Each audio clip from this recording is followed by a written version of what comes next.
Vamos a orar.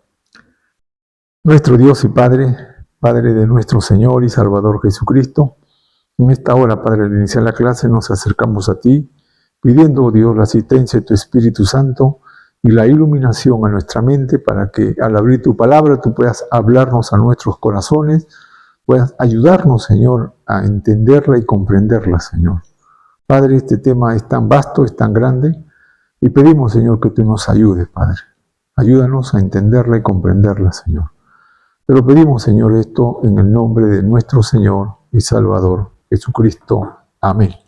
Amén. Bien, hoy día vamos a ver el estado original del hombre. El estado original del hombre. Ahora, vamos a ver que esto es interesante porque tiene muchas facetas esto. Muchas facetas para estudiar al hombre, ¿no? Entonces, dice así. Vamos dice acá. El hombre, como creación de Dios, de quien tiene su imagen y semejanza, es una criatura polifacética. O sea, tiene muchas vertientes, ¿no? La palabra poli es mucho. La Biblia lo enfoca desde diferentes ángulos. La Biblia lo enfoca desde diferentes ángulos con el fin de mostrar su naturaleza, su constitución, su dignidad y su identidad. Es desde estos ángulos que debe estudiarse. Entonces, el hombre no es solo materia, sino tiene muchos aspectos.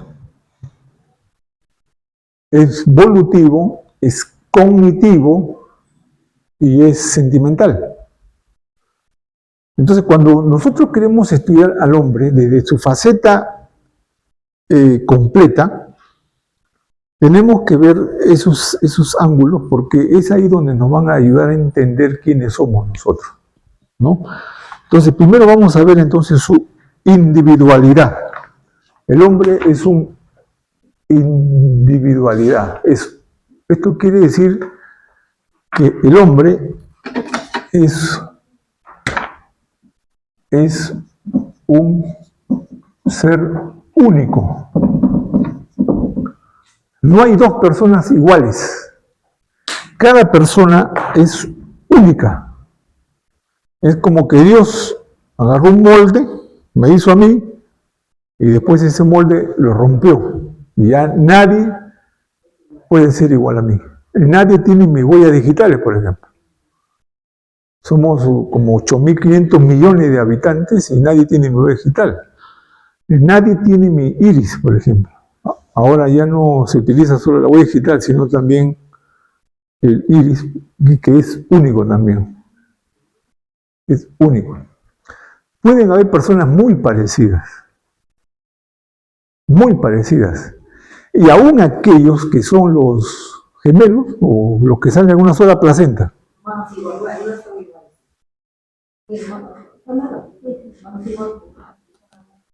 Ya, aún ellos tienen muy parecido en la parte física, pero en la parte mental, en la parte conductual, en la parte, digamos, de decisiones, de carácter, son totalmente diferentes.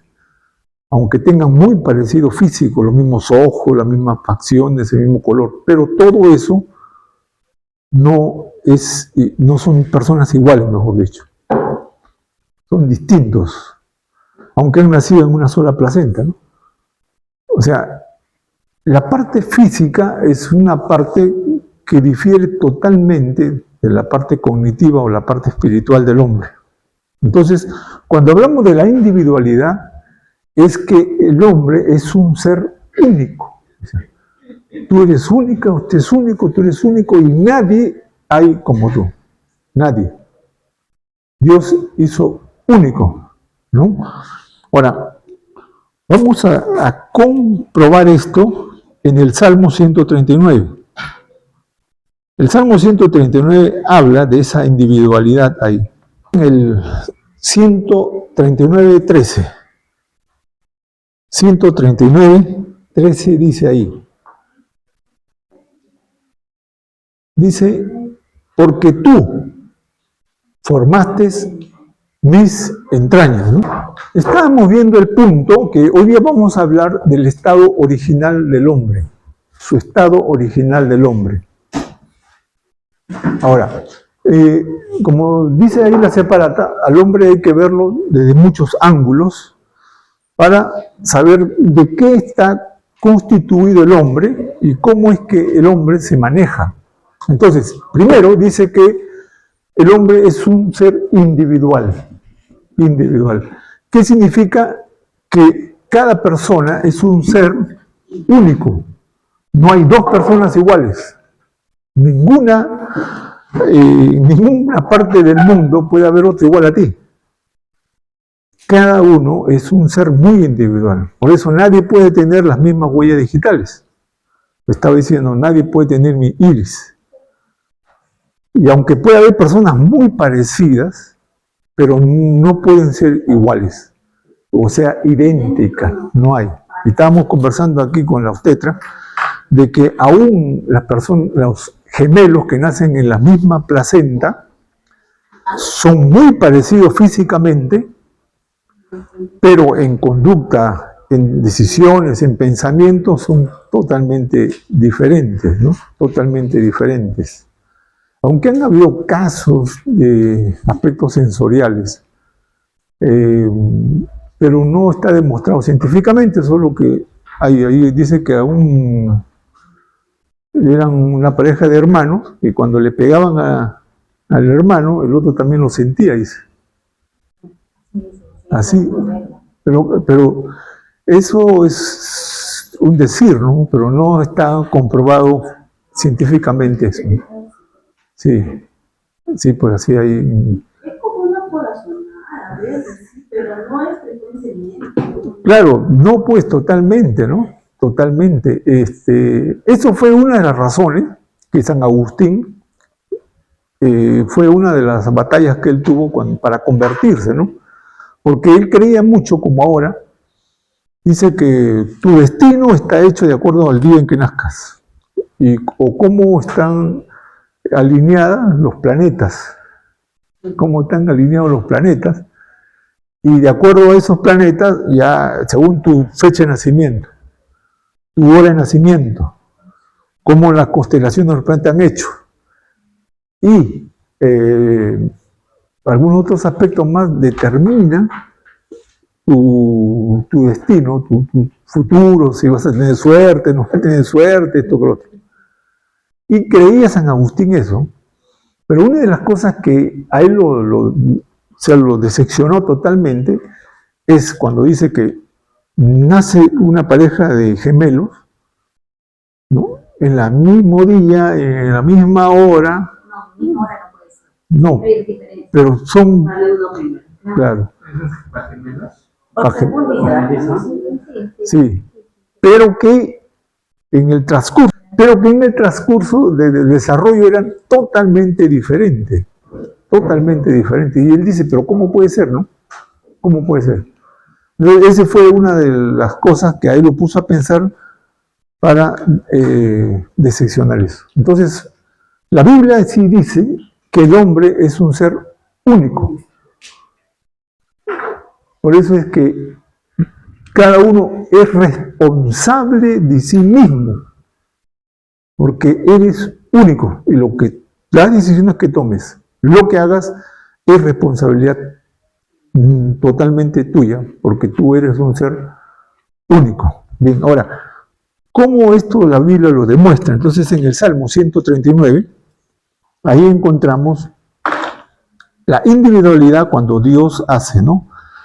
Aquí el salmista está reconociendo que es Dios quien lo hizo, pero él no parte desde el principio cuando Dios creó el barro, esto, ¿no? Sino él parte desde su nacimiento, pero él va más allá que simplemente el nacimiento, sino va desde cuando él fue concebido, desde el vientre de la madre.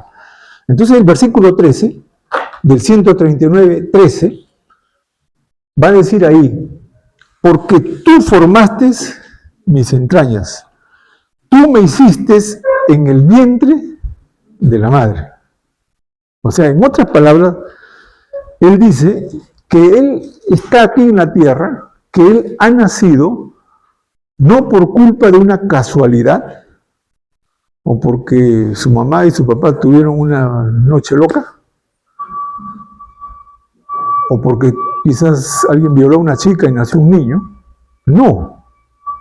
Él destierra totalmente los elementos externos que han podido influir en el nacimiento.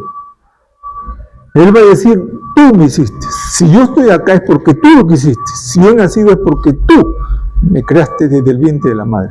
Cualquiera hayan sido las circunstancias. No llevaron bien la fecha, la chica se olvidó de tomar su píldora y nació. Ahora, eso no interesa porque cualquiera haya sido las circunstancias, el hecho de que haya venido un niño a este mundo es porque Dios lo ha querido, es porque Dios lo ha hecho que sea así. Y por eso Él dice, tú me creaste desde el vientre de la madre, tú formaste mis entrañas. El 14 dice, te alabaré porque formidables y maravillosas son tus obras. O sea, Él se mira y dice, mira, yo, maravilloso, tú has hecho algo bonito, así sea chato, sea gordo, sea... Él se mira a sí mismo y dice, maravillosas son tus obras. Y dice, estoy maravillado y mi alma lo sabe muy bien. Y aquí entra la parte ya de la personalidad, de la individualidad de la personalidad del individuo. Dice, no fue encubierto de ti mi cuerpo, si bien en lo oculto me formaste y entretejido en lo más profundo de la tierra, mi embrión vieron tus ojos. Esa es individualidad. O sea, Dios no hace personas en serie, como cuando hacemos una ropa o hacemos un carro, no, lo hacemos en serie, igualitos todos. No. Dios es personal. Entonces Él dice, mi embrión vieron tus ojos y tú me formaste. O sea, es único. Él está hablando de Él mismo, como una forma de que Dios lo ha creado único. Es como le dije antes, Dios tomó un molde, me hizo a mí y después ese molde lo rompió. Y no hay otro como yo, no hay otro como tú. Bien. Ahora, el 16 dice, mi embrión vieron tus ojos. Y en tu libro estaban escritas todas aquellas cosas que fueron formadas sin faltar ninguna de ellas. Esto de aquí, cuando dice en tu libro, está hablando de las partes que él ve en su cuerpo. Entonces él dice, para hacerme un diseño así ha tenido primero que haber unos planos. Y ese plano es tu libro, que lo tienes ahí, entonces tú me formaste, ¿cierto? Ahora, es interesante esto porque, bueno, yo no soy biólogo, pero ¿cómo se forma el ser humano en el vientre? Por la célula, ¿no? Ahora, pero la formación es interesante esto porque, como ya, como decía Francis Collins, ya hay un mapa genético. Y ese mapa genético va a producir que cada célula se comiencen a partir y se crea de esa partición de células todas las partes del cuerpo. Es interesante esto, ¿no? Miren, es claro, este es un óvulo y este es un esperma. Entonces, el esperma entra al óvulo y ahí empieza la fecundación. Pero en el proceso, mire, ocurre esto, ¿eh? Se va partiendo esto. Se va partiendo así. Y cada parte de esto es un órgano, es un miembro. Increíble esto, ¿no? O sea, este puede ser un corazón, este puede ser un hígado, este puede ser un brazo, una pierna, y entonces va tomando forma. Primero un cigoto que se llama. Es como para hacer un signo de interrogación. Primero la cabeza siempre va a ser más grande para que posteriormente los pies salgan después. Ahí está. Sí. Así Ahí está, siempre, claro. Así es, sí. Un, un cigoto, ¿no? ¿Sí? Un cigoto. Pero a este cigoto, que parece un caballito de mar, estas partes se van formando, entonces le va saliendo por acá una célula, esto así, y le va tomando después ya la forma de un niño, de un bebé. Así es. Y él está diciendo eso precisamente, mira, antes que la ciencia y todo eso, él está en el 15, ahí está esta parte, en el 15, dice, no fue encubierto de ti mi cuerpo, o sea, esto. Bien en lo oculto fui formado, o sea, nadie vio, nadie puede, bueno, ahora ahí existe pues la ecografía, ¿no? Pero antes no había eso, pues. Claro, antes no había eso, entonces no se podía saber, por eso dicen lo oculto fue formado. Y dice entretejido, ahí está, entretejido. O sea, las células se van tejiendo de tal manera que va dando forma a un cigoto y después ese cigoto a un feto y después ese feto en un ser humano. Él está diciendo eso, entretejido en lo más profundo de la tierra. Vieron tus ojos y en tu libro están escritos que todo ese proceso ya estaba establecido para que yo nazca. Claro, ese de que dio forma, mejor dicho, ¿no? Ahora, ¿cuándo? El feto. Porque cuando ya naces neonato, nuevo. El neonato. Adentro es feto. ¿Ya ves? La cosa que estamos aprendiendo acá. Es bueno tener pues una obstetra acá. No está tu esposo, que es médico, él es pediatra, todavía puede explicarnos más esto, ¿no? Pero miren este proceso. Y este proceso es único, porque cuando dice, mi embrión vieron tus ojos, entonces quiere decir que aquí hay una particularidad que Dios lo está haciendo a él específicamente y no está haciendo una serie de humanos, una serie de niños, una serie de bebitos. Es único, uno por uno va haciendo. Por eso que cada persona es un ser único. Y esta es la parte individualidad, de ahí viene la palabra individuo. Cuando decimos este es un individuo, es único, individuo, es único. Entonces, esta parte es interesante. Entonces, es un ser único, el ser único. Y como es un ser único, ahora vamos a ver la otra parte, bueno, acá no vamos a todavía ver, pero en la parte 4, cuando habla de su moralidad, es que como es un ser único, él es responsable único de lo que él haga, de lo que él decida. Porque eres único. Por lo tanto, lo que tú decides, lo que tú hagas, es tu responsabilidad porque tú eres un ser único. ¿Bien? Hermano consultivo, usted comentó y dijo, no importa las circunstancias, pero se forma, ¿no? Pero, por ejemplo, nosotros vivimos, al menos yo, porque tengo personas que vienen a pesar siendo mayores, violadas por sus propias parejas, justamente se forman ahí. Y enfrentar esa situación es bastante difícil. Cuando están embarazadas, normal, ¿no? Pero cuando nacen, lo rechazan. No lo quieren ver. Porque ha sido producto de una violación. Circunstancia donde no lo permitió ella. ¿Cómo responder? O sea, ¿cómo ayudar en ese momento? Por ejemplo, yo he pasado un proceso con una paciente y el esposo, pues, lamentablemente fue violada por un personal de salud. Pero le hicimos comprender y entender que el bebé no tiene una culpa. Claro, claro. Nació prematuro y todas esas cosas, ¿no? Pero un poco difícil. Pero sea como sea, se le habló. Y ahí entra a tallar una serie pues, de personas, abogados, fiscal, todo eso.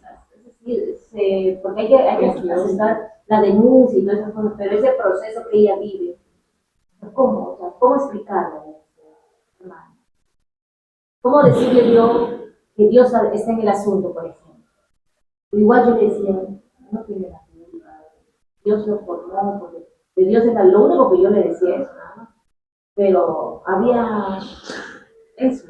Claro, mira hermana, ese punto se ha discutido bastante cuando en algunos países se ha querido para abortar el aborto, ¿no? Y mira, ¿no te das cuenta tú que no es solo porque un niño es rechazado o es abortado, o sea, un feto, porque fue violada?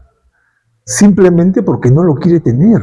La mayoría de los casos de aborto, por ejemplo, estaba viendo ahí el caso de Argentina, ¿no? En Argentina ya tiene 4 años de que se ha legalizado el aborto. Y ha habido más de medio millón de abortos. Pero el 89% de esos abortos no han sido porque la chica la violaron o porque fue algo así violento. No, han sido chicas que fueron con su marido, con sus parejas y tuvieron una noche loca y salió embarazada, pero ella no lo quiere tener. No lo quiere tener. Y entonces va y lo aborta. Y otra chica igual. O sea, no es el caso propiamente, porque esos casos de violación son mínimos. El aborto es más por personas que no quieren tener al bebé porque es una carga, porque no.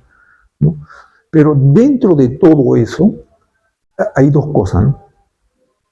Que el niño, o sea, es un ser independiente del hombre y la mujer. Entonces, en algunos casos se recomienda que suponte no lo quieres tener, ya, pero tenlo y después lo vamos a dar en adopción. Ese punto sí se ve, ¿no? Pero que no lo mate, pues. Porque ese niño, ¿verdad? Ponte el caso de Jesucristo, ¿no?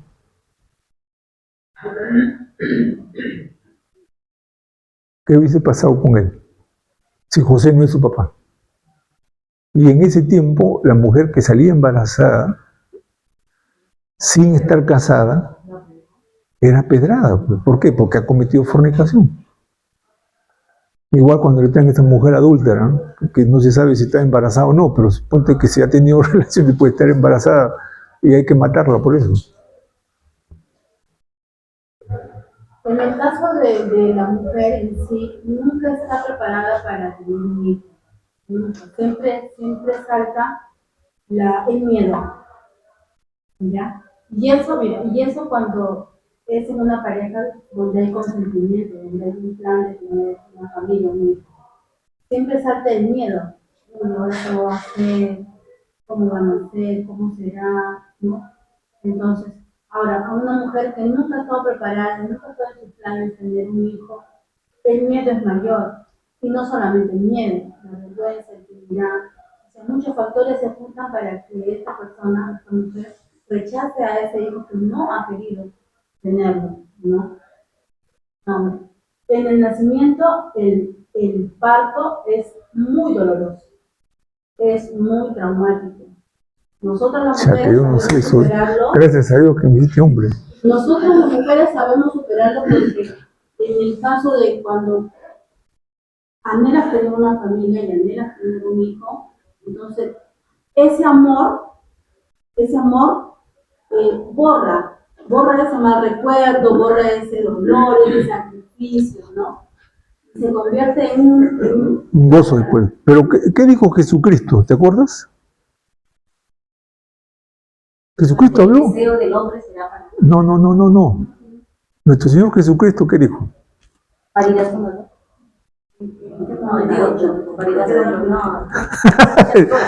Mire, nuestro Señor Jesucristo dijo que los últimos días será como dolores de parto. Entonces ahí pone ejemplo a la mujer. Dice que cuando la mujer está en ese proceso de dar a luz, ¿qué pasa? Dice que los dolores son intensos, pero después dice que nace, ¿qué viene? El gozo, pues. De tenerlo en tu brazo, ¿no? Y de poder saber que hay un ser que tú le has dado vida y que es parte de ti y que o sea, eso borra totalmente todo el proceso, el trauma, porque si no, no hubiese tenido 3 hijos, no tenido 2 hijos, hubiese tenido 1, porque otro más ya no. Pero también a eso, hermano, ¿y cuán importante es la presencia del varón, del esposo? Ah, por supuesto. Saber que tú tienes un hijo que has dado. Eso es. Tienes al lado un hombre que te va a proteger. Que va a ser el sustento de ese niño. El sustento. Claro. Esta mujer no tiene. Entonces, su dolor, su vergüenza es multiplicado. Claro, pero es que... Decirle a esa mujer,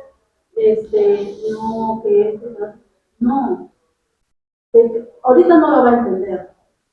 Claro, no lo va a entender. Dios tiene que hablar en su vida, definitivamente. Es el único que le va a sanar. Claro, desde que el pecado entró a la raza humana, pervirtió muchos aspectos. Y en estos muchos aspectos está el aspecto de la maternidad, ¿no? Entonces, pero eso no quiere decir que la persona tenga necesariamente que porque me violaron ya, entonces este niño lo voy a abortar porque es producto de una violación, esto que lo otro, ¿no?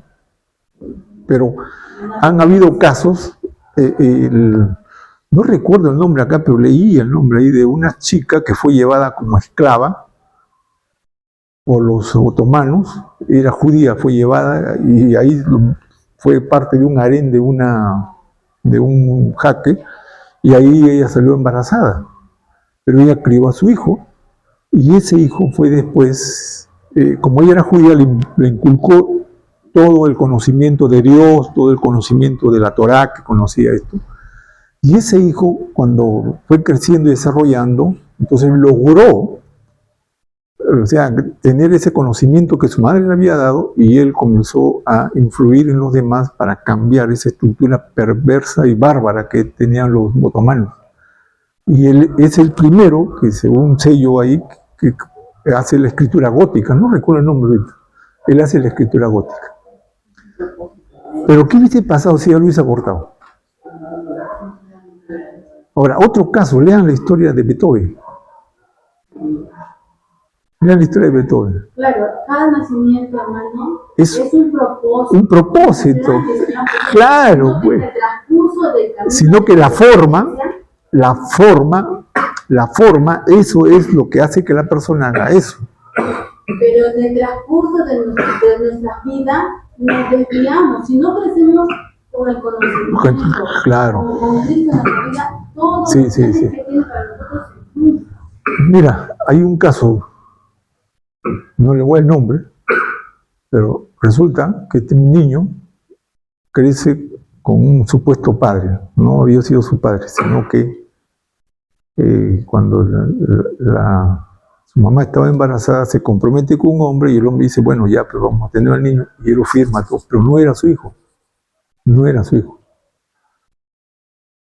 Y resulta que con el tiempo él se entera de que no era su papá, que lo había simplemente como adoptado, ¿no? Como adoptado. Ahora, para él fue un choque tremendo, ¿no? Un choque tremendo. Que sepa que ese hombre que siempre toda la vida le ha dicho padre, no era su padre. Pero aquí hay que reconocer algo, pues. Y la Biblia también lo expresa así, ¿no? Que no es padre el que cría, no, el que engendra, el que cría. Exacto. Ese es el punto de que se encuentra en la Biblia. La Biblia dice que no interesa las partes. Claro, es doloroso, es traumático que tengas un hijo en una violación, ¿no? Pero que en el fondo hay un propósito ahí. Hay un propósito. Y ese tiene que ser el enfoque. Ese tiene que ser el enfoque. Claro, sino que, como dice, hay aspectos emocionales, hay aspectos también de carácter judicial, ¿no? Claro. Yo, por ejemplo, tuve un caso, bueno, muy de cerca vi este caso, cuando yo estuve asistiendo a la Alianza Cristiana y Misionera, estaba estudiando un curso y resulta que este caso fue muy interesante, ¿no? No me importa qué se va a hacer acá. Este hombre se convirtió en una campaña del pastor Roberto Paso. Y entonces, él se convierte y él estaba llevando un proceso de juicio y él estaba con ese que se iba preso, ¿no? Y resulta que salió una sentencia y se iba a ir preso, pero entonces el pastor Roberto le pide una consulta al pastor Roberto Paso y le dice, mira lo que ha pasado. Él tenía a su esposa, tuvieron una hija, y él viola a esa hija, y de esa hija él tiene un hijo. De su hija, de su propia hija, tiene su hijo. Ahora, al principio dice que su esposa no quiso denunciarlo, como era dependiente de él, si no lo denuncio, se mete en preso. Pero la gente se enteró y lo denunciaron, y entonces el hombre fue juzgado y todo eso. Ahora él se convierte al Señor. Ahora, ese es su hijo, es su hijo. Es su papá, y a la vez es su abuelo. Ahora, ese niño también va a ser perjudicado al saber que su abuelo es su papá. Y ahora, ¿qué se hace ahí?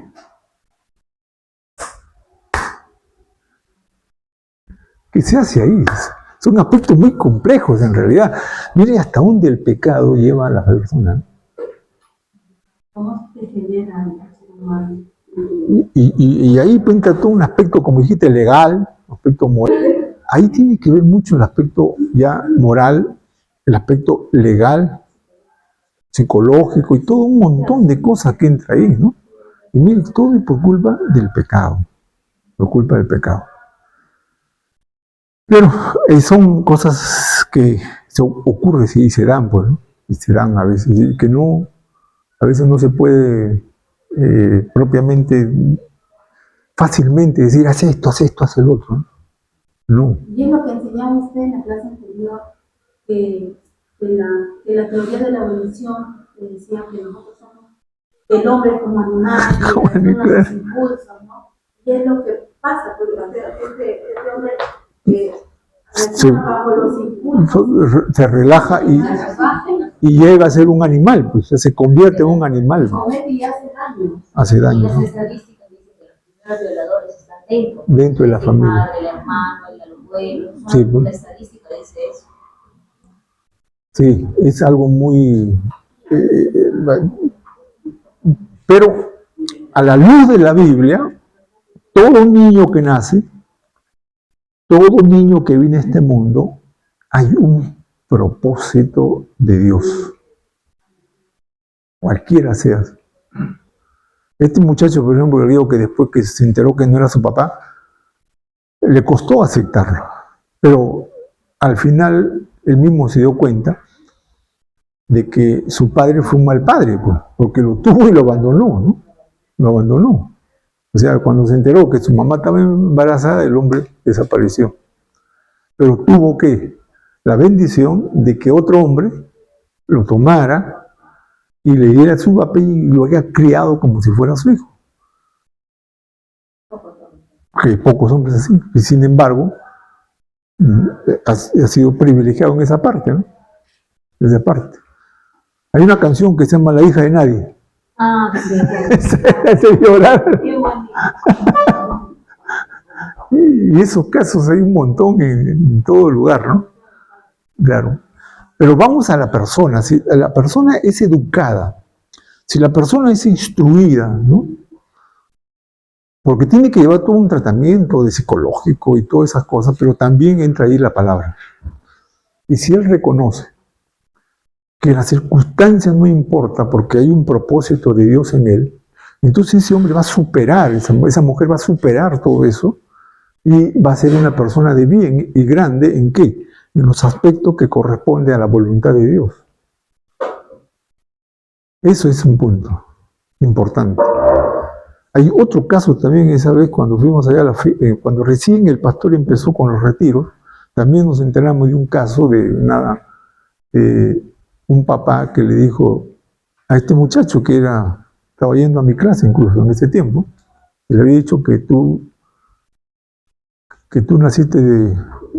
Nosotros no planeábamos tenerte a ti, o sea que ha sido un hijo indeseado. Eso es lo que quiero entender, que era un hijo indeseado. ¿Y sabes cómo le chocó eso a él? O sea que había sido un hijo indeseado. Y él lloraba, me acuerdo. Pero gracias a Dios superado todo, ahora está en Estados Unidos. Bien. Entonces, el ser humano es un ser único. Y por ser único, hay un individualismo con un propósito y una razón, pero también con una responsabilidad. Por ser único, tú eres responsable de tus acciones, eres responsable de tus actos, eres responsable de todo lo que tú haces porque tú eres único y no hay nadie como tú. Eso es un punto. Entonces, el ser humano es un ser único. En cambio, los animales no. Los animales pueden ser diferentes, pero su carácter instintivo es igual, es idéntico.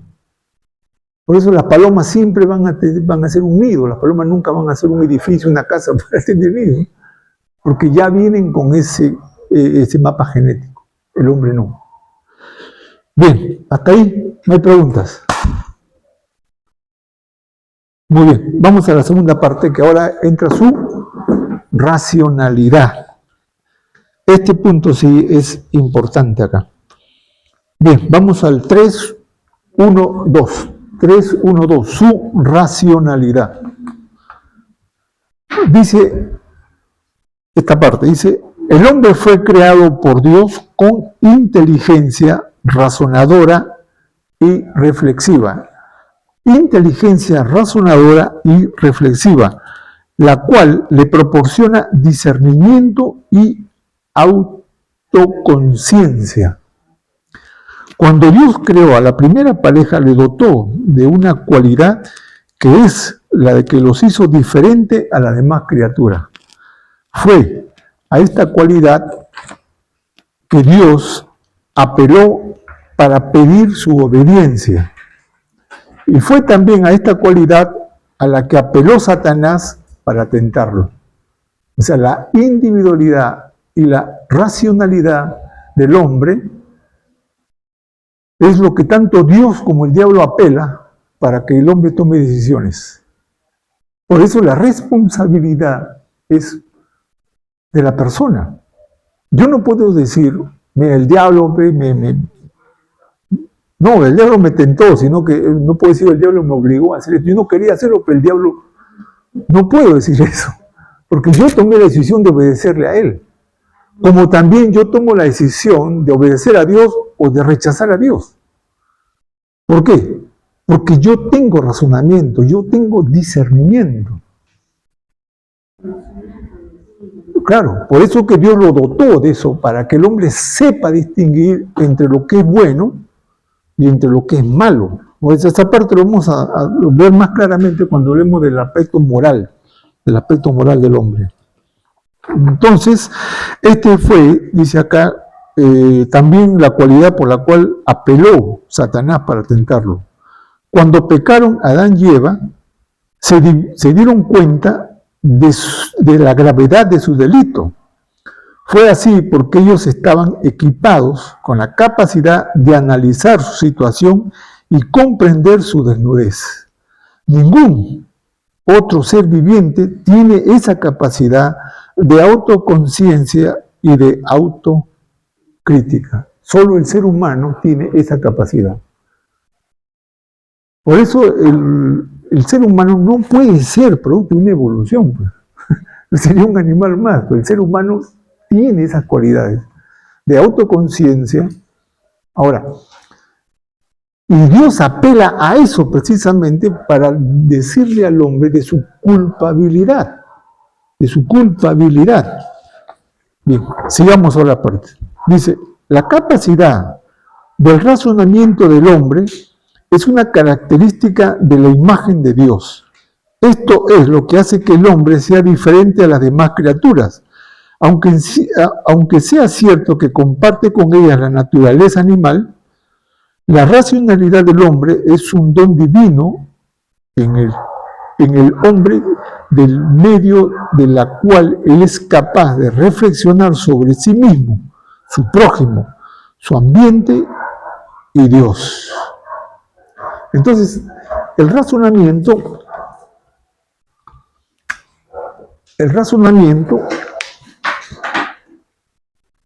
es la cualidad. Vamos a ver esto acá. El razonamiento es la cualidad del hombre en sus decisiones. Vamos a explicar este punto. Cuando hablamos de autoconciencia, la palabra auto, cuando decimos automático, autómata, autócrata, ¿qué estamos diciendo? Autónomo. ¿A qué nos estamos refiriendo cuando decimos auto? Es uno mismo. Entonces, en el hombre existe una autoconciencia.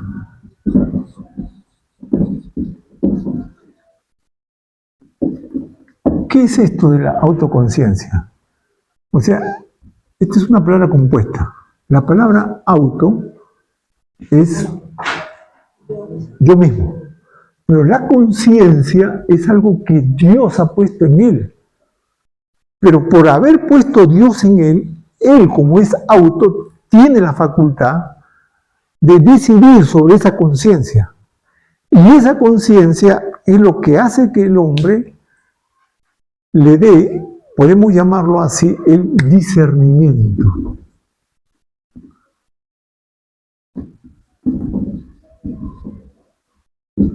Ahora, ¿qué es el discernimiento?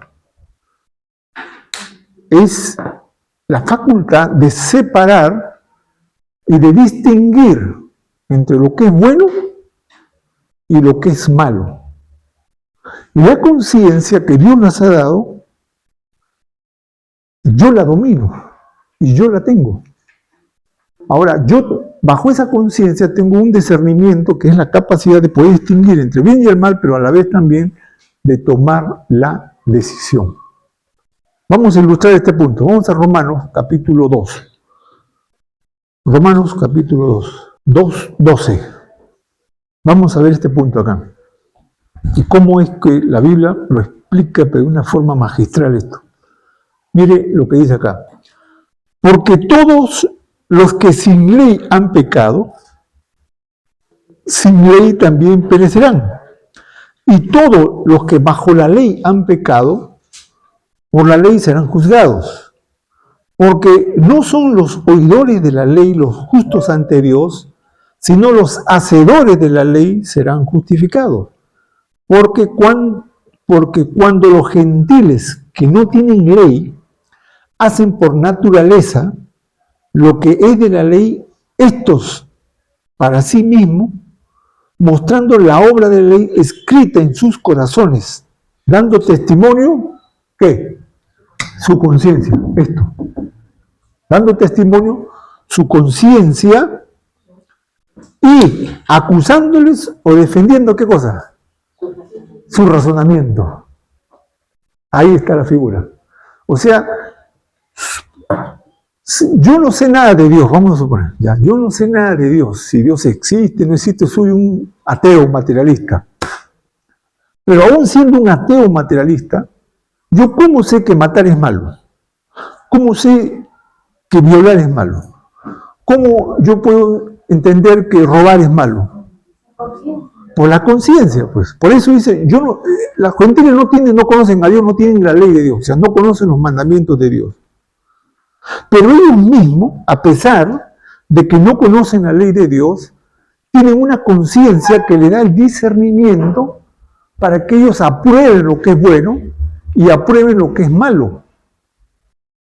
Y bajo esa conciencia, entonces su razonamiento los ayuda a entender. Y como ellos no conocen entonces la ley de Dios, Dios lo va a juzgar por su conciencia. Dios lo va a juzgar por su conciencia. Porque ellos dicen, oye, pero nunca nadie me habló de Dios, pues. Nunca nadie me habló de, por ejemplo, los incas, ¿no? Los incas creían en el sol, el Inti, y ellos se manejaban por 3 leyes. ¿Cuál era? Ya, ¿qué significa? ¿Por qué ellos dejaron esa ley? ¿De dónde la sacaron ellos? Porque sabían, se dieron cuenta de que la persona que practique esas 3 cosas va a ser un hombre malo y no va a ayudar a la sociedad o al desarrollo de ese pueblo. Por eso le dicen, no seas ocioso, porque los ociosos no contribuyen, no hacen nada y más bien hay que mantenerlos. Pero después le dicen, no seas ladrón. ¿Por qué? Porque no puedes apropiarte de alguien que ha trabajado, que se ha sacrificado y que tú después vengas y se lo lleves, sin haber hecho nada. Entonces eso es malo. Y no seas ocioso, no seas ladrón y no seas mentiroso. ¿Por qué? Porque la mentira distorsiona todo aquello que ayuda a que con la verdad yo pueda hacer las cosas bien. Miren estos, sin tener mucho conocimiento de Dios, ahora, ¿no está en los 10 mandamientos eso? 7º mandamiento, no mentirás. 8º mandamiento, no robes. ¿Ah? Y el apóstol Pablo dijo, el que no trabaje, que no coma. O sea, ellos sin haber estudiado la Biblia, sin tener un conocimiento de la Biblia, estaban aplicando la ley que ya Dios había dado antes que ellos incluso sean formados. Ahora, ¿qué era lo que ellos lo llevaba a eso? Es esto, es la conciencia. Y esa conciencia la tenemos todos. Y nadie puede decir, yo no sabía lo que hacía. Sí sabías. El problema es que tu inclinación pecaminosa te hizo hacer eso. ¿Por qué? Porque el no saber no significa que yo voy a ser, digamos, salvado de esto, ¿no? Miren, yo hace tiempo manejaba un camión cuando trabajaba con el hermano Verde, y un día la vía de la calle Unanue, que era de doble vía, lo habían cambiado, ya era una sola vía nomás. Pero yo siempre iba por ahí porque era de doble vía. Pero en una semana creo que lo habían cambiado eso y ahora era una sola vía. Y yo, que acostumbraba a que eso de ella, me meto por ahí y después me para un policía. Y me dice, ¿que no ha visto usted ahí que habían puesto un letrero? Y no me da cuenta, como yo siempre vivo por ahí, y habían puesto el letrero que era un solo sentido. Y yo le dije, jefe, no me he dado cuenta. ¿No te has dado cuenta? Entonces tú no eres chofer, tú no ves los carteles. Jefe, no me he dado cuenta, ¿no? Durete, agente de propiedad, todo ya. Sacó su vaina y me aplicó la multa. Pero yo no sabía, pues. Pero el hecho de no saber no me exime de la culpa, porque yo me hubiera defendido si es que ese letrero no hubiera estado ahí. Pero como yo toda la vida he pasado por ahí, no me doy cuenta ese letrero. Pero no me exime. Ahora, no le exime no solo del delito, porque de la culpa puede ser que alguien no tenga conocimiento y no se sienta culpable porque no tenía conocimiento. No, pero si ya hay algo que me está advirtiendo que no. O sea, suponte que yo me vaya a Chile, en Chile ya no es la derecha, sino la izquierda, y yo me paro a la derecha, yo puedo decirle, señor, pues yo soy peruano, está bien, pero usted está acá. No he tenido que aprender la ley de acá. Entonces, no me exime. Y por eso es lo que Dios va a juzgar a la persona. Mire bien lo que dice acá, ¿no? Dice, el 14 dice, porque cuando los gentiles que no tienen la ley, o sea, que no conocen la ley de Dios, hacen por naturaleza lo que es de la ley, o sea, como los incas, que sin conocer la ley de Dios estaban aplicando la ley, hacen por naturaleza, estos, aunque no tengan ley para sí mismos, mostrando la obra de la ley escrita en ¿dónde? El corazón, es la conciencia. Ellos, ¿qué va a pasar con ellos? Dice, escrito en sus corazones, dando testimonio a su conciencia y acusándoles o defendiendo su razonamiento. Eso, acusando o defendiendo, ese discernimiento. O sea, no necesito yo creer en Dios para saber que robar es malo, que matar es malo, que mentir es malo. Yo no necesito, porque Dios ha puesto aquí, que es como un semáforo, donde instintivamente ¡pum!, se va a prender la luz roja. Ahora, yo como tengo voluntad puedo pararme o yo puedo seguir. Ahora, el cuerpo tiene reacciones químicas sobre eso, que eso es lo que yo no creía, en realidad no creía. Y aunque es un ejemplo a veces que no me gusta poner, pero es el más claro porque todos lo sabemos. ¿Quiénes ven el valor de la verdad?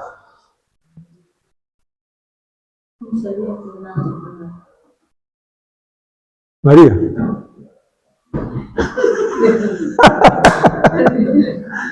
Aquí son más chismosos ahí porque ven el valor de la verdad, hermano, ¿no? ¿Qué es lo que ellos le ponen para que sepan si está mintiendo o está hablando de verdad? El polígrafo. Ahora, ¿en qué se basa el polígrafo para decir que estás hablando de la verdad o estás hablando de mentira? Cuando emite, ¿no? Emite señales de onda. ¿Y por qué emite esa sombra? Sí. Gracias, hermana.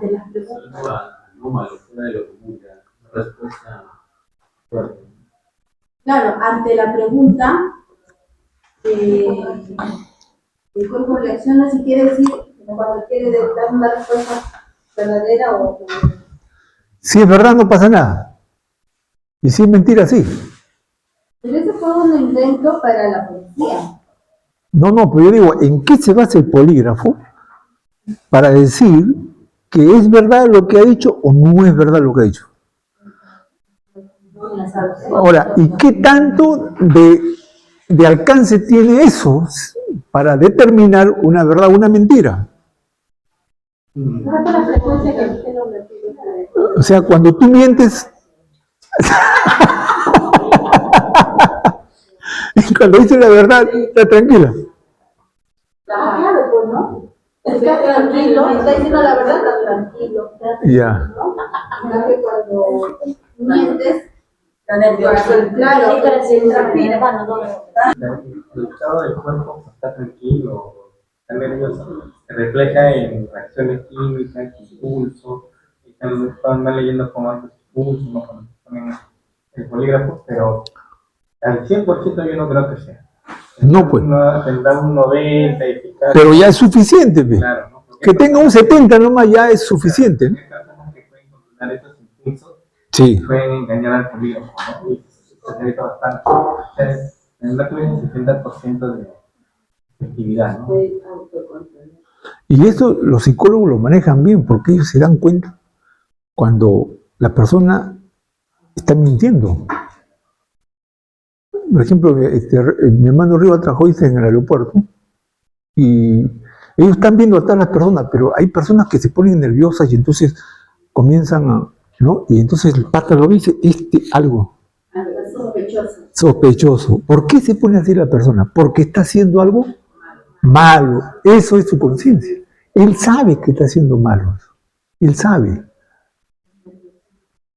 Y como él sabe, entonces él está entre un estado de nerviosismo, pues, ¿no? Y entonces los investigadores, esos patas están mirando hacia la gente y cuando ven algo sospechoso, dicen, algo tiene. Páralo, y justo y ese pata es.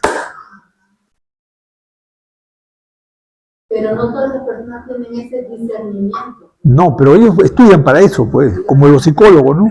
Estudian para eso. Ahora, me han dicho por ahí que la mujer tiene un sexto sentido y se da cuenta cuando el hombre lo engaña. Aunque no lo puede demostrar, pero algo.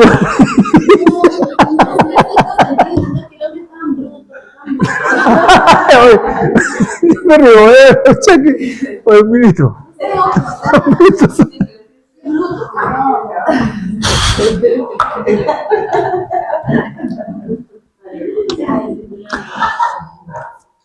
Hay reacciones químicas en el ser humano.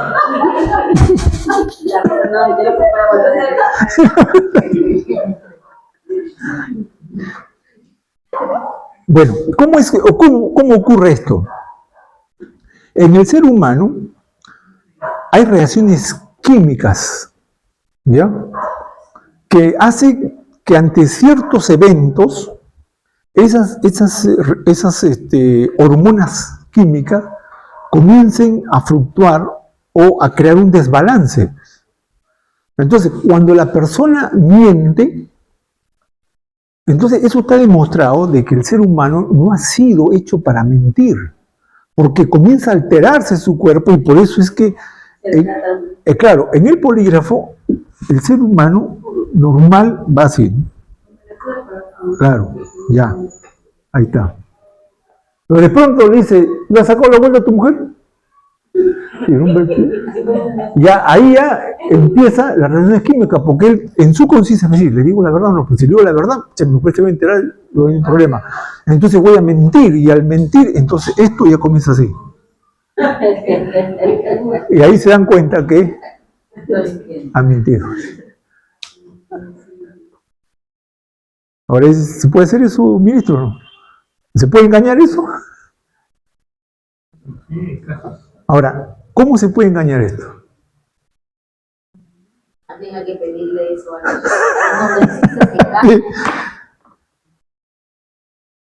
Pero a Dios nadie le engaña. La Biblia es tan sabia que dice, que llama cauterización.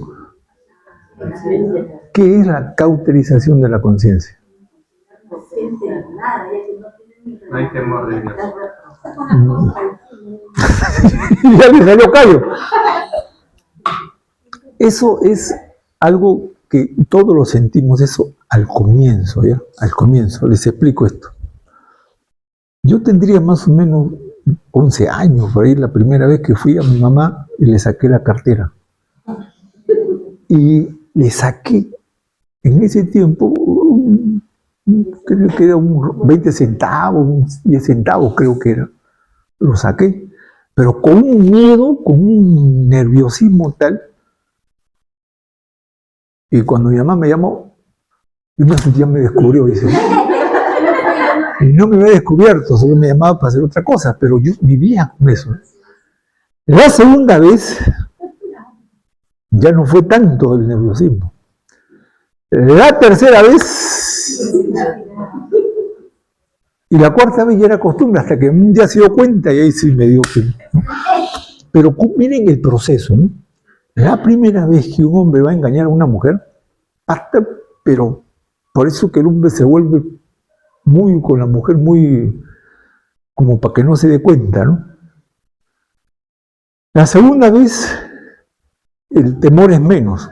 La tercera vez el temor es más o menos. Y ya en la cuarta, quinta vez ya un conchudo. Ya. Claro, ¿por qué? Porque ha cauterizado la conciencia. O sea, la conciencia es un semáforo. Y la conciencia te advierte, te dice, eso está mal, pero como yo tengo auto, o sea, yo la controlo, entonces yo pues, está mal, pero yo lo voy a hacer. Está mal, pero yo lo voy a hacer. Porque yo lo controlo. Pues. Y cuando ese control se hace tan fuerte, entonces llega el momento donde ya he cauterizado la conciencia.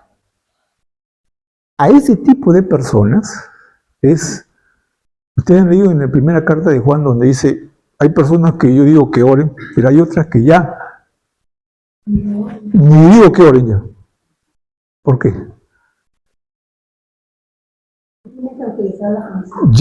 Por más que tú le hables, por más que tú le digas, por más que tú le dices, ya la persona no va a cambiar.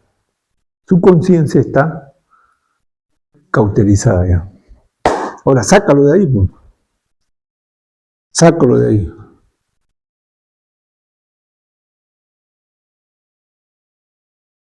Uno de esos tipos, por ejemplo, Pablo lo muestra. Déjenme recordar, ¿dónde está la cauterización de la conciencia? Timoteo. A ver, vamos a buscar esa parte ya, para ver su contexto ahí.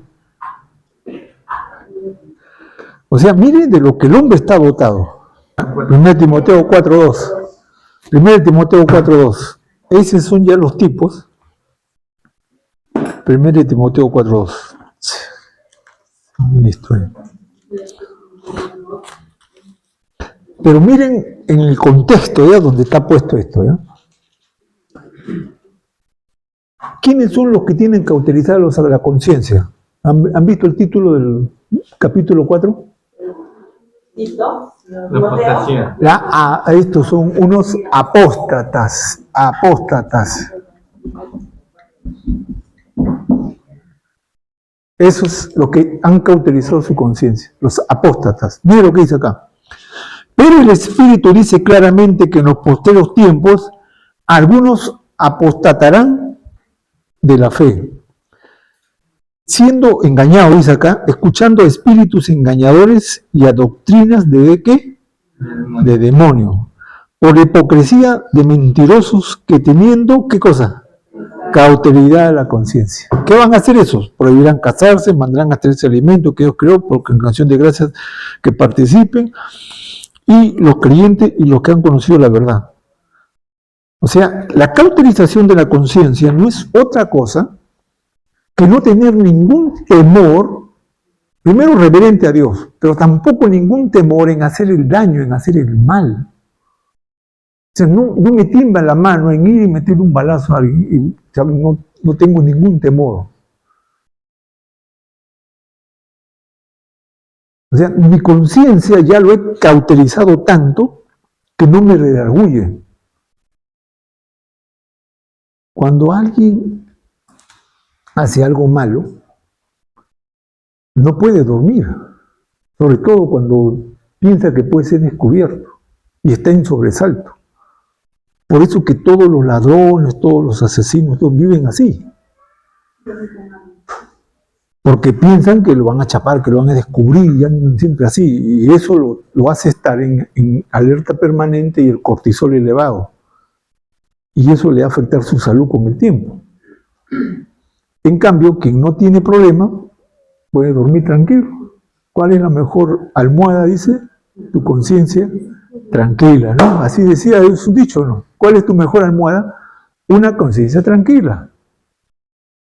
Porque en el ser humano está hecho de una cualidad donde la conciencia que ha puesto Dios es un semáforo que está de rojo, verde o amarillo, ahí está. Cuando tú vas a hacer algo malo, automáticamente sale el rojo, automáticamente. Pero como yo tengo el auto, entonces yo puedo decir, pero de todas maneras lo voy a hacer. ¿Y dónde está lo que te ayuda a Dios? Es cuando ya no es auto. Es donde Dios, aquí, el Espíritu Santo, controla, exacto. Cristo viviendo en mí, controlándolo todo. Entonces, ya no es auto, ya. Justo eso le iba a decir, pero no es malo para nosotros auto, usar esa palabra auto, pero ya la respondemos. No es malo, pues, claro. Ahora, la psicología trabaja bastante con esto. ¿Qué hace la psicología? Esto te lo quiere moderar. Esto te lo quiere moralizar. Pero el hombre, por más moralista, por más ético que sea, si no tiene el control del Espíritu Santo sobre esto, el hombre lo va a hacer, quiera o no quiera, lo va a hacer. Y la conciencia va a ser cauterizada. Eso es, la conciencia va a ser cauterizada por eso, porque Él está dominando. O sea, Él tiene el control. Lo que hace Dios es que ya no vivo yo, sino el Espíritu Santo vive en mí. Y lo que ahora yo antes lo hacía en el auto, ahora no, ahora lo hago en el Espíritu. Entonces mi conciencia fácilmente me da el discernimiento. Entonces ya yo no me puedo hacer engañado ya. Ya nadie me va a vender la plaza de armas. Nadie me va a meter dedo en la boca. ¿Por qué? Porque tengo el discernimiento, pues. Tengo el discernimiento. Ahora, ¿qué me da la capacidad de ese discernimiento espiritual? Vamos a Hebreos. Hebreos, capítulo 6. No, perdón, capítulo 5. Mire, aquí está, que ya no debe ser auto, sino debe ser dominado por el Espíritu. Dice otra vez, 5:11. Ahí hay un título. ¿Cuál es el título? Otra vez volvemos a esta palabrita. Otra vez volvemos a esta palabrita. Advertencia contra la hipocresía. Mira lo que el apóstol dice acá. Acerca de esto tenemos mucho que decir y difícil de explicar por cuanto habéis hecho tardos para oír. Lo primero que hace la cauterización de la conciencia es que no te deja razonar, no te deja pensar, te anula el razonamiento. Por eso que a veces tú le dices a tu hija, le dices, ese muchacho no te conviene, pero yo lo quiero y punto, y lo hace. Pero eso no está bien que hagas, no me importa, yo lo hago. ¿Eso qué cosa es? Cauterización de la conciencia. Por eso que el apóstol dice, es difícil de explicarlo esto a ustedes, porque no me van a entender. 12. Porque debiendo ya ser maestros, después de tanto tiempo, tenéis necesidades que os vuelva a enseñar cuáles son, o sea, como que hay un rebajamiento de todo, ¿no? Teniendo que vuelva otra vez a enseñar cuáles son los primeros rendimientos de la palabra de Dios. Y habéis llegado a ser tales que tenéis necesidad de leche y no de alimento sólido, porque aquel que participa de la leche es inexperto en la palabra de justicia, porque es un niño. Pero el alimento sólido es para los que han alcanzado, ¿qué cosa? La madurez, para los que por el uso tienen ejercitados, tienen los sentidos ejercitados en el, ¿de qué? Del bien y del mal. Entonces esto, la conciencia te dice que está bien y te dice que está mal. Pero frente a esto, tú vas a decidir porque tú en el auto. Y la persona inmadura siempre se va a ir al mal. ¿Por qué? Porque no tiene el conocimiento de qué.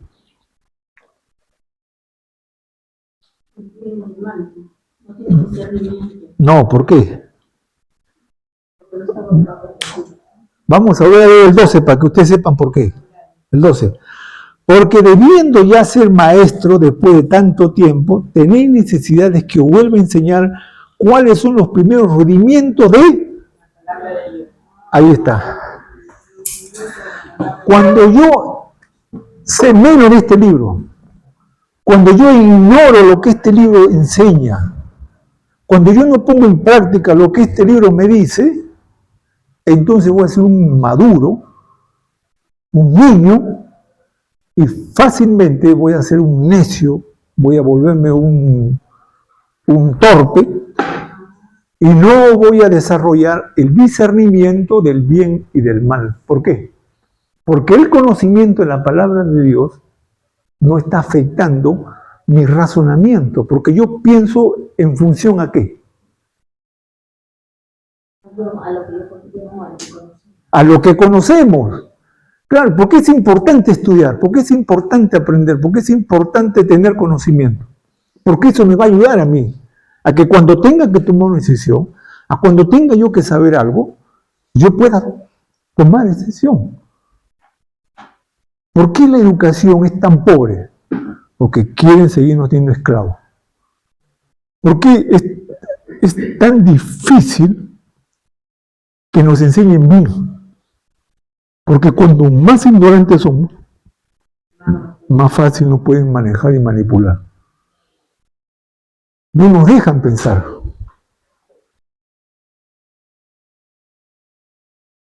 Decía Filippo Beldis, decía, el día en que el caballo piense, se acabó la equitación. El día en que los gallos piensen, ya no hay pelea de gallos. Pero como esos animales no piensan, entonces son llevados por instinto. Pero a eso quieren llevarnos todos. A eso quieren llevarnos todos. Y hay una ideología política que cuando habla de las personas, no lo individualiza, sino habla de este término. Las masas. ¿Han escuchado ustedes? Hay unas masas, acá están las masas. ¿Por qué nos tratan así? Nosotros somos individuales. ¿Por qué nos tratan de masas? Porque a todos nos quieren parametrar el mundo. Todos quieren que se piensen iguales, coman iguales, hagan iguales y respeten todo lo que los demás nos dicen que hagan. Y eso se llama una esclavitud sin darnos cuenta. Porque el día en que pienses, tú te vas a darte cuenta que eso no está bien. Y el día que tú pienses y te saques cuenta de eso, te vas a rebelar. Y eso no quieren ellos. Bueno, ya que estamos hablando de apóstata,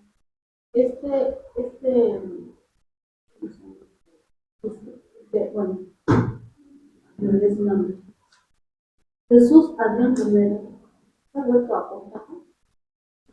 Bueno, según las evidencias que muestran, porque a veces, yo no estoy de acuerdo que tanto nos guiamos por internet, por Facebook, no, por YouTube, eso, porque a veces exageran. Pero hay fuentes muy respetables y que pueden uno sacar buenas conclusiones.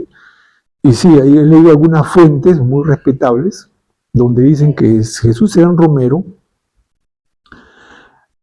no ha apostatado de la fe porque él sigue creyendo. Lo que él ha cambiado es de las formas, porque él sigue creyendo en Dios. No apostar. Apostar es rebelarse contra Dios. Lo que él ha hecho es laxar el evangelio para su conveniencia y como acá no le conviene, acá no le dejan, entonces me cambio acá. Y se ha ido a la fe católica, ¿no? Y incluso pasan unos videos donde él está cantando en una iglesia católica y que ya los católicos han dicho que Jesús Adrián Romero ya es católico y todo esto, ¿no? Ahora, eso ya se veía venir porque él, en una entrevista que le hacen, él dice que le dijeron, pero ¿por qué en sus últimas canciones no menciona a Cristo, no menciona a Dios, no menciona al Espíritu Santo? ¿Por qué? Y ¿sabe lo que él dijo? Que eso era como un estorbo para él, para llegar al público. ¿Por qué? Porque cuando él puede cantar una canción sin nombrar a Cristo, sin nombrar a Dios, sin nombrar al Espíritu Santo, todo lo puede escuchar y yo puedo dedicarle a una pareja esta canción. Y yo puedo dedicarle a otra pareja esta canción, porque no dicen si es Dios, si eso, o puede ser otra pareja, o puede ser una mujer, o puede ser un hombre. Y entonces mi público crece, pues. Pero que si yo hago canciones solo para el mercado cristiano, entonces tengo un mercado reducido. O sea, la alabanza, la adoración lo convirtió en una industria musical. Oh, claro. La última vez que vino Adrián Romero, que lo presentaron en el Estado Nacional, no lo trajo ninguna iglesia evangélica. Lo trajo una promotora mundana. Pero como él jala gente, pues, ¿no? Entonces lo trajo y lo contrató y ahí dio su espectáculo el hombre, ¿no? Y todos los evangélicos fueron ahí a cantar sus canciones. Pero sus últimas canciones que él ha sacado, pues no menciona a Cristo, no menciona a Dios, no menciona al Espíritu Santo. O sea, mejor dicho, para él es un estorbo eso. Entonces, eso quiere decir que él está siendo más atraído por la industria musical, por su fama, por el dinero, que por honrar y alabar a Dios. Ahora, eso no es una apostasía, sino eso es cambiar las conveniencias de ellos. Pero habla también que apoya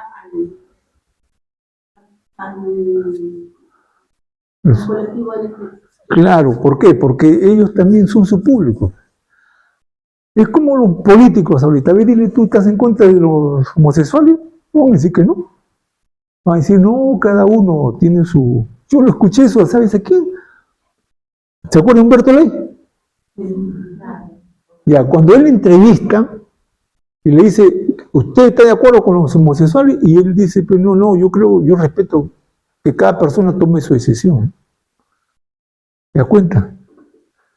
O sea, es bien astuto, porque él, que promueve una fe centrada en la Biblia, él puede decir, yo respeto, pero eso está mal, según Dios. Pero no dice eso, no dice, yo respeto, ya, entonces está bien. Cada uno toma su decisión de lo que quiere ser y tantas cosas. Pero no plantea las cosas desde el punto de vista de lo que es él, que la fe cristiana. O sea, son ambiguos, pero políticos. Y eso es lo que hace Adrián Romero. ¿Para qué? Para tener un vasto público y él pueda vender sus canciones, pueda su canción llegar a todos. Sí, ese es un punto. Pero aquí estamos viendo de la conciencia. La conciencia.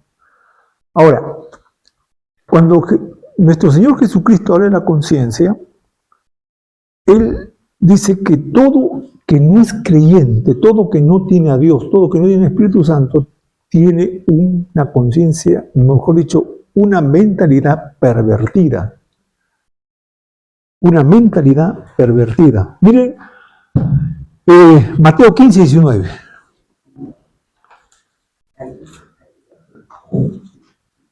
Ya, y con esto ya creo que ya acabamos, ya se me pasa. Sí. Mateo 15, 19 y ya con esto acabamos. Sí.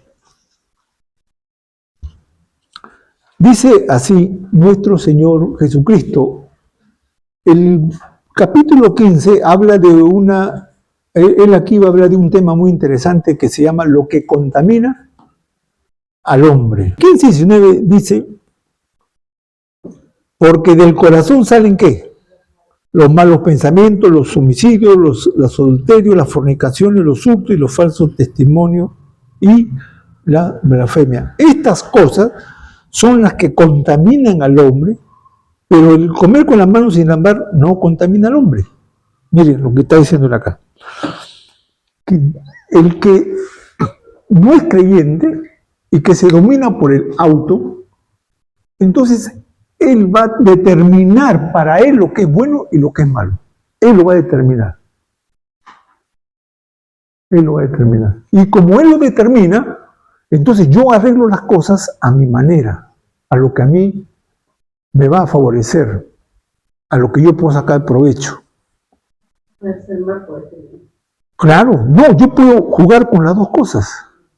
Yo puedo jugar con las dos cosas. Por eso el auto no es bueno, porque la Biblia que dice, engañoso es el corazón más que todas las cosas. ¿Quién lo conocerá? Entonces yo no puedo guiarme por mí mismo, yo no puedo guiarme por lo que mi sabiduría, mi experiencia, mi conocimiento, porque esa sabiduría, ese conocimiento yo lo puedo aprovechar para hacer el bien o para hacer el mal. ¿Por qué? Porque al final yo soy el Dios. Yo hago mi conveniencia, yo hago lo que a mí me parece, lo que a mí me va a sacar provecho. Y si puedo hacer el bien para hacer provecho, lo voy a hacer. Pero también si puedo hacer el mal para sacar mi provecho, también lo voy a hacer. No me importa. Primero yo, segundo yo, tercero yo. Y si queda algo, también para mí. Claro, esos son aspectos que yo tengo que como hombre racional tengo que tomar en cuenta. ¿Por qué? Porque las decisiones que yo tome van a tener sus consecuencias. ¿Consecuencias buenas o consecuencias malas? ¿Quién me va a ayudar a eso? Como hemos leído en el apóstol Pablo, acusándoles su razonamiento, ¿para el bien o para el mal? Entonces, esa facultad, por ejemplo, el razonamiento que el hombre tiene ha sido trastocada y pervertida por el pecado. Por lo tanto, ya no puedo tener una autoconciencia, sino ya no vivo yo, más Cristo, es Cristo que debe reinar. Y el apóstol Pablo en Romanos capítulo 8 dice, si vivís conforme al auto, a la carne, ¿qué va a pasar? Moriréis. Más si por el Espíritu hacéis morir las obras de la carne, viviréis. Porque el que vive conforme a la carne va a vivir en sus propios deseos. Más si por el Espíritu, entonces tú vas a agradar a Dios. Entonces, esa facultad que el hombre tiene, Dios la ha puesto ahí, bajo la conciencia.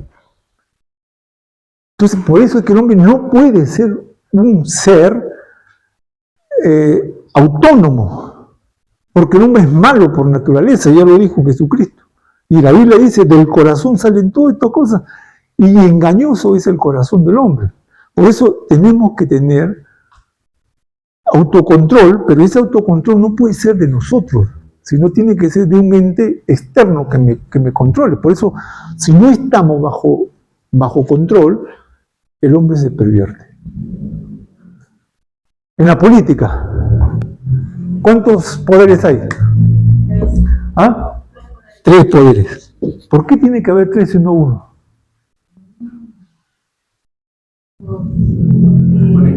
Y los poderes tienen que ser independientes para que no haya dominio. Pero el vivo pues agarra y pone su gente en el Poder Judicial, pone su gente en el Congreso y el otro acá. Entonces estos poderes se pervierten, ¿no? Es como Dina, que ha comprado a los congresistas para que no lo acusen, ¿no? Y pueden darle viajar. Nicolás Maduro, que ha desaparecido todo y lo ha hecho todo a su manera. Pero estos 3 poderes están hechos casualmente para controlarse entre ellos y hay un equilibrio y alguien no abuse de esto. Pero cuando esto se pervierte, se fregó todo. Igual, cuando yo no estoy bajo dominio, bajo cobertura, entonces ahí viene el problema. Por eso que tenemos que tener autoridades. Y esas autoridades también tienen sus entes fiscalizadores. ¿Ah?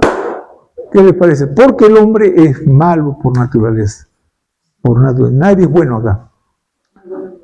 No hay bueno ni uno. Aunque yo nomás no, pero bueno. Bien, ¿hay preguntas? Mire, El Salmo 16. Solo he hecho estos 2 nomás, mira, imagínate. El Salmo 16, 7 es un salmo justo para esa clase que dice: bendeciré a Jehová que me aconseja, aún en las noches me enseña a mi conciencia. ¿Cómo es eso en la noche? ¿Cuando duermo? Cuando sueño. Bien, pregunta de Rigoberto. Ministro. Todo claro. Muy bien. Vamos entonces a ponernos de pie y ya. 10 para 10. Entonces nosotros cuando oramos y decimos, Señor, danos discernimiento, ¿qué es lo que le estamos pidiendo exactamente a Dios? Dios sabe lo que te va a decir. Lee la palabra. Lee la Biblia. Te va a decir. ¿Por qué? Porque en la medida que yo conozco más de Dios, entonces mis facultades de discernimiento va a ser más. ¿Por qué?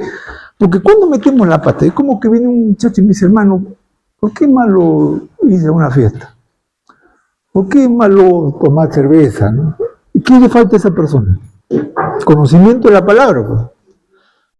Ahora, he leído ahí, he escuchado ahí una que me envió Graula el link de un pastor hoy, que dice que no es necesario casarse, que la Biblia no condena. Simplemente si 2 personas están de acuerdo y se quieren y se aman, ya pueden irse a convivir, no hay problema. Un pastor. No, diciendo eso. ¿Ah? Claro, porque indudablemente eso está yendo contra la palabra. Contra la palabra. Entonces, así hay cosas que, y la gente, algunos van a aceptarlo, porque no tienen conocimiento, pues. Entonces no pueden discernir eso. Lamentablemente, pues, en este tiempo se van a levantar muchas falsas ideologías, doctrinas, muchos falsos maestros, ¿no? Y eso ya lo dijo nuestro Señor Jesucristo, que en los posteriores días vendrán muchos. Y si nosotros no tenemos discernimiento, no tenemos la capacidad de darnos cuenta, pues vamos a ser confundidos o vamos a ser arrastrados por esa corriente. Y muchos van a irse por ¿sabes por qué? Porque les conviene, porque les conviene. Entonces, los que no están casados, están conviviendo, están en Servinacuy, ¿qué van a hacer? Está bien que ya le abrieron una ventana, le abrieron una puerta, y así que, ¿acaso nuestro amor va a depender de un papel que firme, ¿no? Como decía una chica, y me decía, ¿va a depender acaso de esto? ¿Acaso un anillo acá me hace el símbolo de que yo me ame, ¿no? ¿Por qué al varón le cuesta casarse? ¿Me lo dice por mí? ¿Por qué los hombres no se quieren casar? Especialmente los cristianos. Uy, ministro. Eso es una clase aparte ya, pero eso va a ser eso tiene que ser con su cake, sus pastelitos y su café. Mira, no creo, porque si el hombre está desesperado y piensa que así no puede. Bien, vamos a orar, hermano, y dar gracias a Dios y tratar de que estas enseñanzas pues, nos sirva para cimentar más nuestra fe y sobre todo tener una visión extensiva de lo que tenemos que hacer ahora que ya tenemos este conocimiento. Amén. Vamos a orar. Gracias nuestro Dios y Padre en el nombre de Jesucristo. Tú eres un Dios bueno, grande, poderoso y misericordioso, Señor. Y ayúdanos, Padre, a que no nos manejemos por nosotros mismos, Señor, ya que engañoso es nuestro corazón. Padre, que dependamos siempre de ti y que estemos bajo el control del Espíritu Santo. Padre Santo, obra en nuestros corazones, de tal manera que seas tú reinando en nosotros, Señor. Bendice nuestras vidas, lleva con bien a mis hermanos, guárdalo de todo mal y que ellos permanezcan firmes y seguros, Señor, en lo que han decidido en su fe cristiana. Padre, gracias te damos en el nombre que es sobre todo nombre, el nombre de nuestro Señor y Salvador Jesucristo. Amén.